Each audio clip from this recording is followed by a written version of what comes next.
Okay, let's dive into this next set of 25 important words. We're going to learn them in groups, which, trust me, makes them way easier to remember. So, here's our plan. We've organized all these words into 5 simple groups. This way, you can see how they connect, which really helps you learn. All right, let's kick things off with words that describe a person's condition or, their consistent behavior.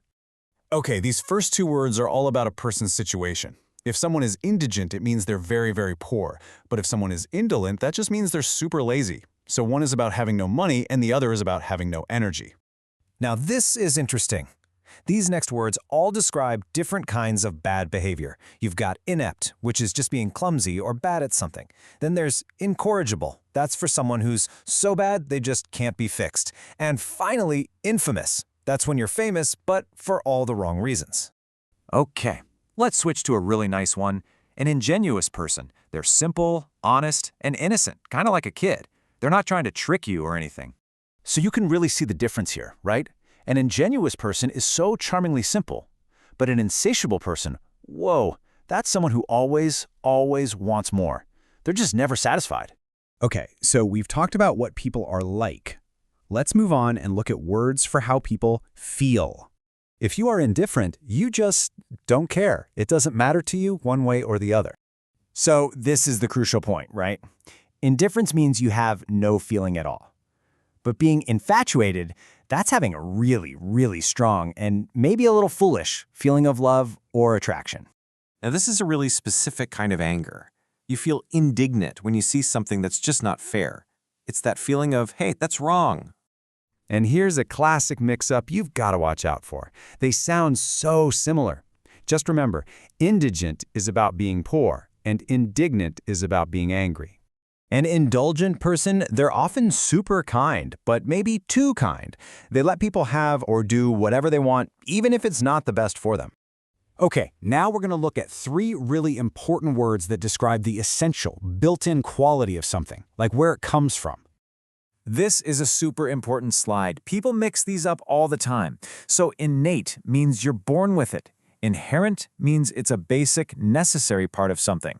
And indigenous is all about being from a specific place. Got it? Innate, inherent, indigenous. All right, this next group of words is all about how we think and how we talk to each other. An incisive comment, it's sharp, it cuts right to the point. And when you infer something, you're basically playing detective, using clues to figure out what's really going on. So you've got 2 interesting ideas here. Some things are ineffable. You just can't describe them with words. They're too beautiful or amazing.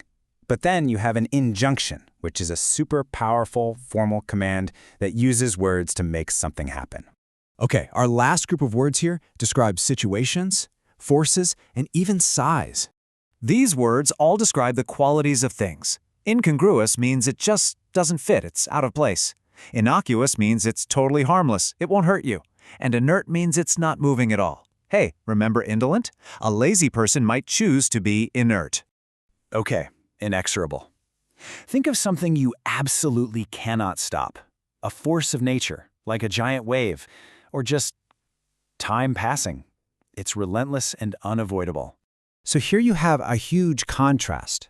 An inexorable force is this massive, unstoppable thing. But an increment, that's just a tiny, small step-by-step increase. And for our last pair, we've got 2 words for opposite ends of the scale.